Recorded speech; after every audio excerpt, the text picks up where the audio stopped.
എല്ലാ പ്രിയപ്പെട്ടവർക്കും നമസ്കാരം. ഞാൻ അലിന പി തോമസ്. എല്ലാ പ്രിയപ്പെട്ടവർക്ക് എൻ്റെ ചാനലായ എമിലിയിലേക്ക് സ്വാഗതം. ഇന്ന് ഞാൻ വിശ്വാസ പ്രമാണം പിതാവായ ദൈവം എന്ന ചാപ്റ്ററാണ് നിങ്ങളിലേക്ക് എത്തിക്കാൻ ശ്രമിക്കുന്നത്. സഭയുടെ വിശ്വാസ പ്രമാണത്തിന്റെ അർത്ഥവും പ്രാധാന്യവും മനസ്സിലാക്കേണ്ടതും വിശുദ്ധ തത്വത്തിലുള്ള വിശ്വാസം ഉറപ്പിക്കേണ്ടതിനും നമ്മുടെ എല്ലാ പ്രാർത്ഥനാ സമയത്തും വിശ്വാസ പ്രമാണം അർത്ഥം മനസ്സിലാക്കി ചൊല്ലേണ്ടതിനും സഭയുടെ വിശ്വാസം കാത്തു സൂക്ഷിക്കേണ്ടതും നമ്മുടെ കർത്തവ്യമാണെന്ന് തിരിച്ചറിയേണ്ടത് വളരെയധികം അത്യാവശ്യകരമായ ഒരു കാര്യമാണ്. എന്നാൽ ഞങ്ങൾ നിങ്ങളോട് അറിയിച്ചതിന് വിപരീതമായി ഞങ്ങളാകട്ടെ സ്വർഗ്ഗത്തിൽ നിന്നൊരു ദൂതനാകട്ടെ നിങ്ങളോട് സുവിശേഷം അറിയിച്ചാൽ അവൻ ശപിക്കപ്പെട്ടവൻ. ഗലാത്യർ എഴുതിയ ലേഖനം 2-ാം അധ്യായം 8-ാം വാക്യത്തിൽ ഇങ്ങനെ പറയുന്നു. എല്ലാവരും മാമോദീസ ഏൽക്കുന്ന യേശുവിനെയും പ്രാവിന്റെ രൂപത്തിൽ പരിശുദ്ധാത്മാവിനെയും അശരീരിയായ പിതാവാം ദൈവത്തെയും കണ്ടിട്ട് ചിത്രത്തിലൂടെയെങ്കിലും കണ്ടിട്ടുണ്ടാവുമല്ലോ. വിശുദ്ധ തത്വത്തിലുള്ള വിശ്വാസം. നമ്മൾ ഏറ്റുപറയുന്ന പ്രാർത്ഥന ഏതാണ്? വിശ്വാസ പ്രമാണം ശരിയാണ്. സർവശക്തിയുള്ള പിതാവായ ആകാശത്തിന്റെയും പിതാവിന്റെയും ഭൂമിയുടെയും എന്ന് ആരംഭിക്കുന്ന മഹത്തായ വിശ്വാസ പ്രമാണം പിതാവിലും പുത്രനിലും പരിശുദ്ധാത്മാവിലും സഭയിലുമുള്ള നമ്മുടെ വിശ്വാസം ഉറപ്പിക്കുന്നതിനുമുള്ള പ്രാർത്ഥനയാണ്. നമ്മുടെ എല്ലാ യാമപ്രാർത്ഥനകളും വിശുദ്ധ കൂദാശകളും അവസാനിക്കുന്നത് ഈ വിശ്വാസ പ്രമാണത്തോടെയാണ്. വിശുദ്ധ കുർബാനത്തിൽ പട്ടക്കാരൻ ധൂപക്കുറ്റി വാഴ്ത്തി ധൂപം വീശിയതിനു ശേഷം വളരെ ഭക്തിയോടെ വിശ്വാസ പ്രമാണം ചൊല്ലുന്നു. ഈ വിശ്വാസ പ്രമാണത്തിന്റെ ഉൽപ്പത്തിയും അർത്ഥവും പ്രാധാന്യവുമാണ് നമ്മൾ ഇന്ന് നോക്കാൻ പോകുന്നത്. യാമപ്രാർത്ഥനകളിലും വിശുദ്ധ കുർബാനയിലും മറ്റു അനുഷ്ഠാനങ്ങളിലും നിത്യ കുസ്തന്തിനോപ്പുലോസ് വിശ്വാസ പ്രമാണം ചൊല്ലുന്നു. നിത്യ വിശ്വാസ പ്രമാണം എന്ന് സാധാരണ പറയാറുണ്ടെങ്കിലും കുസ്തന്തിനോസ് പോലീസിൽ വെച്ചാണ് വിശ്വാസ പ്രമാണം ഇന്നത്തെ രൂപത്തിൽ സഭ അംഗീകരിച്ചത്. പുതിയ നിയമകാലം മുതലുള്ള ക്രിസ്തീയ വിശ്വാസത്തിന്റെ രക്തചുരുക്കമാണ് വിശ്വാസ പ്രമാണം. പിതാവ്, പുത്രൻ, പരിശുദ്ധാത്മാവ് എന്ന ത്രിയേക ദൈവത്തിലും വിശ്വസഭയിലും ഏകമാമോദീസയിലും മരിച്ചവരുടെ ഉയർപ്പിനും പരിപാലിക്കുന്ന ദൈവരാജ്യത്തിലെ നിത്യജീവനുമുള്ള വിശ്വാസമാണ് നാം ഏറ്റുപറയുന്നത്. നിക്യ സിനഹദോസ് AD 325 വെച്ച് കൂടിയ നിക്യ സിനഹദോസിനെ കുറിച്ച് നമുക്ക് നോക്കാം. പുതിയ നിയമകാലത്ത് മുതൽ വിശ്വാസ വിപരീതങ്ങൾ സഭയിൽ ഉടലെടുത്തിട്ടുണ്ട്. അവയിൽ പലതും യേശുക്രിസ്തുവിനെ സംബന്ധിച്ചുള്ളവയായിരുന്നു. യേശുക്രിസ്തു പൂർണ്ണ ദൈവവും പൂർണ്ണ മനുഷ്യനുമാണ്. ചില വിശ്വാസ വിപരീതികൾ ദൈവസ്വഭാവത്തെ മറ്റു ചിലർ മനുഷ്യ സ്വഭാവത്തെ നിഷേധിക്കുകയും അവയുടെ പ്രാധാന്യത്തെ കുറിച്ച് കാണുകയും ചെയ്തു. 4-ാം നൂറ്റാണ്ടിൽ അറിയോസിന്റെ വേദവിപരീതം സഭയിൽ കോളിളക്കങ്ങൾ സൃഷ്ടിച്ചു. അലക്സാൻഡ്രിയയിലെ പട്ടക്കാരനായ അറിയോസ് പണ്ഡിതനും ഭഗ്മിയുമായിരുന്നു. അയാൾ അടിയുറച്ച ഏകദൈവ വിശ്വാസിയായിരുന്നു. പിതാവും പുത്രനും പരിശുദ്ധാത്മാവും ദൈവമാണെന്ന് പറയുന്നത് ഏകദൈവ വിശ്വാസത്തിന്റെ വെളിച്ചത്തിൽ വിശദീകരിക്കാനാണ് അറിയോസ് ശ്രമിച്ചത്. പിതാവ് എന്ന ഏകദൈവം മാത്രമാണ് നിത്യദൈവമെന്നും പുത്രനും പരിശുദ്ധാത്മാവും കാലത്തിൽ നിത്യതയിലും പിതാവിനേക്കാൾ ന്യൂനതയുള്ളവരുമാണെന്ന് അറിയോസ് വാദിച്ചു. കാലങ്ങൾക്ക് മുമ്പേ പുത്രൻ പിതാവിൽ നിന്ന് ജനിച്ചു, പരിശുദ്ധാത്മാവ് പിതാവിൽ നിന്ന് പുറപ്പെട്ടു എന്നിങ്ങനെയുള്ള പുതിയ നിയമഭാഗങ്ങൾ ഇരു ആളത്തുകളും പിതാവിനോട് സമത്വമുള്ളവരല്ലെന്നും കാണിക്കുന്നുവെന്ന് അറിയോസ് പഠിപ്പിച്ചു.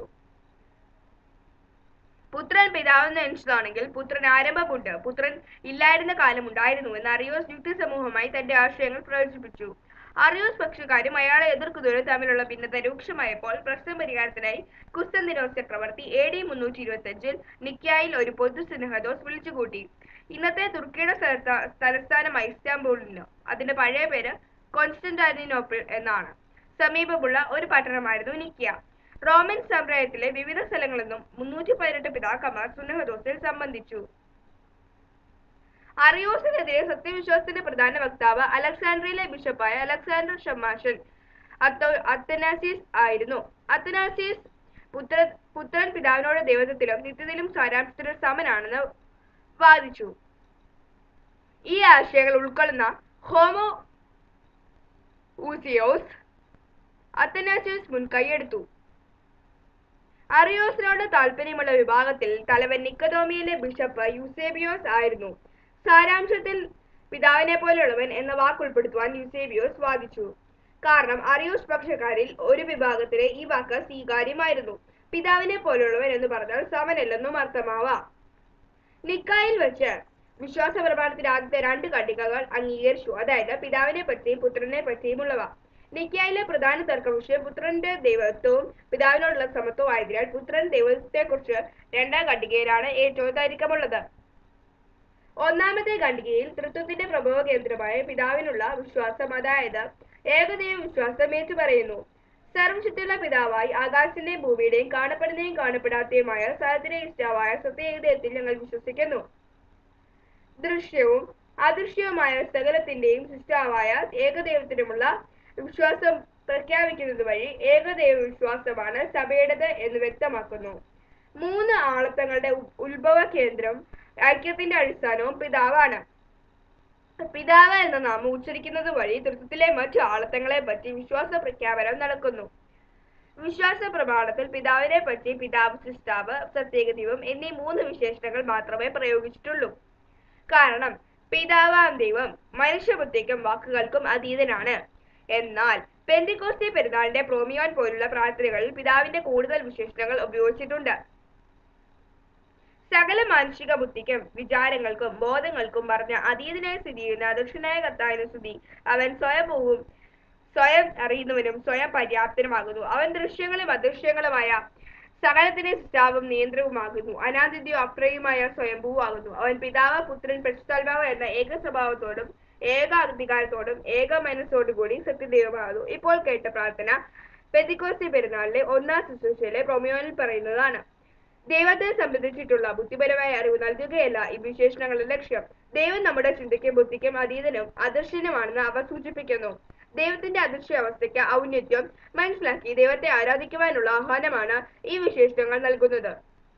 വിശ്വാസ പ്രമാണത്തിന്റെ ഒന്നാം ഖണ്ഡികയിൽ സത്യേക ദൈവത്തിൽ ഞങ്ങൾ വിശ്വസിക്കുന്നു എന്നും എല്ലാവർക്കും ഏറ്റുപറയുമ്പോൾ അദൃശ്യനും സർവശക്തനുമായ ദൈവസന്നിധിയിൽ നാം നിൽക്കുന്നുവെന്ന് സംബന്ധിച്ച് ഏറ്റുപറയണം. ദൈവപിതാവാണെന്ന് ഏറ്റുപറയുമ്പോൾ എല്ലാ മനുഷ്യരും ദൈവമക്കളാണെന്നും നമ്മുടെ സഹോദരങ്ങളാണെന്നും നാം അംഗീകരിക്കുന്നു. മറ്റു മനുഷ്യരെ പറ്റി കഴിയുവാനും അവരെ സഹായിക്കുവാനും സാധിക്കുമ്പോഴാണ് പിതാവായ ഏകദൈവത്തിനുമുള്ള വിശ്വാസം അർത്ഥപൂർണമാകുന്നത്. വിശുദ്ധ തത്വത്തിൽ ഞങ്ങൾ പൂർണ്ണമായി വിശ്വസിക്കുന്നു. ഞങ്ങളുടെ എല്ലാ പ്രാർത്ഥനകളിലും ഈ വിശ്വാസ പ്രമാണം അർത്ഥം മനസ്സിലാക്കി ഞങ്ങൾ ചൊല്ലും. ഓർത്തഡോക്സ് സഭയുടെ മഹത്തായ പാരമ്പര്യത്തിൽ ഞങ്ങൾ അഭിമാനം കൊള്ളുന്നു എന്ന് നമ്മളുടെ മനസ്സിൽ അടിയുറച്ച് ഒരു നിശ്ചയം നമ്മൾ പൂർത്തീകരിക്കേണ്ടതായിട്ടുണ്ട്. സർവശക്തനും കാണുവാനും ദൈവാനും ദീർഘക്ഷമയുള്ളവനും വളരെ കൃപയുള്ളവനായ ദൈവമേ, നിന്റെ സഭയ്ക്ക് രക്ഷയ്ക്ക് വേണ്ടി നിന്റെ വാത്സല്യമുള്ള ഏകപുത്രന്റെ ഹീനതകൾ അനുഭവിപ്പാനായിട്ട് ലോകത്തിലേക്ക് കൽപ്പിച്ചയപ്പാൻ നിന്നെ നിർബന്ധിച്ചായ മഹാകരുണയും മഹാസ്നേഹവും നിമിത്തം ബലഹീനരും പാപികളും നിന്റെ ഏകപുത്രന്റെ ദരിദ്രത്താൽ രക്ഷിക്കപ്പെട്ടിരുമായ ഞങ്ങളുടെ പ്രാർത്ഥനകളെ കയറ്റി ഞങ്ങളോട് ഉത്തരമല്ല ചെയ്യണമേ. സർവ്വനീതിയുടെയും സർവ്വനന്മകളുടെയും വഴിയായ സാത്താൻ വിശുദ്ധ സഭയിൽ വരുത്തി കൂട്ടുന്ന ഭിന്നതകളെയും പെരിച്ചിലുകളെയും കലഹങ്ങളെയും തർക്കങ്ങളെയും കൃപയോടെ നീക്കിക്കളഞ്ഞ് സാത്താന്റെയും സൈന്യങ്ങളുടെയും യാതൊരു വക കുതന്ത്രങ്ങളുടെയും ദുഷ്പ്രേരണകളും അതിൽ പ്രവേശിക്കാതെ അതിന്റെ വാതിലുകൾ വിസ്തൃതിയാൽ മുദ്ര കുത്തണമേ. ആമേൻ. എല്ലാവർക്കും നന്ദി, നമസ്കാരം. വീട്ടിൽ ഞാൻ പുതുപുത്തൻ വീഡിയോ ആയിട്ട് എത്തുന്നതായിരിക്കും. അതുവരേക്കും എല്ലാവർക്കും നന്ദി, നമസ്കാരം.